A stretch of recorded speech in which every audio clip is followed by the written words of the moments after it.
आपण कितीही ठरवून ठेवलं ना की सुट्टीच्या दिवशी आपण आराम करू आणि त्यांनाही आराम करू देऊ, पण तसं काही होतच नाही.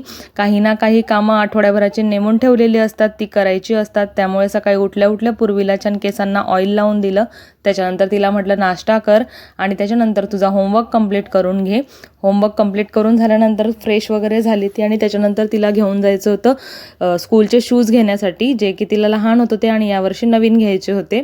ते घेण्यासाठी गेलो. सकाळीच गेलो 11-11:30च्या दरम्यान, कारण संध्याकाळी आम्हाला डीमार्टला जायचं होतं. त्यामुळे उन्हातच आम्हाला सकाळी शूज घ्यायला जावं लागलं. तिकडून आल्यानंतर तिचं असं काही चालू होतं, ऊन खूप होतं बाहेर, म्हणून येता येता चला म्हटलं घरी जाऊन मस्तपैकी ताक बनवूया आणि ताक पिऊयात, कारण उन्हाने काही सुचत नव्हतं. खूप डोकंही जड झालं होतं. घरी आल्यानंतर ताक बनवायला घेतलं.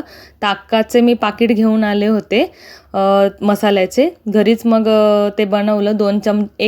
एका ग्लाससाठी 1 चमचा मसाला घालायचा असं ते होतं. ते बनवून घेतलं. बुंदीही आणली होती, जी आपली खारट बुंदी असते ती. त्याच्यानंतर ते बनवून घेतलं आणि मग एका ठिकाणी निवांत बसून ताक पिऊन घेतला आणि त्याच्यानंतर पुढच्या कामांना लागली. या सीझनचा पहिला आंबाही आमच्या घरी आलेला आहे. आता बघूयात त्याचा रस होतो की तो असाच म्हणजे कापून खाल्ला जातो का, कारण रस सहसा आमच्या घरात कोणाला आवडत नाही, कापूनच खायला आवडतं. त्याच्यानंतर घरातली जी काही कामं होती पेंडिंग ती करून घेतली. इव्हिनिंगच्या वेळेस डीमार्टला गेलो.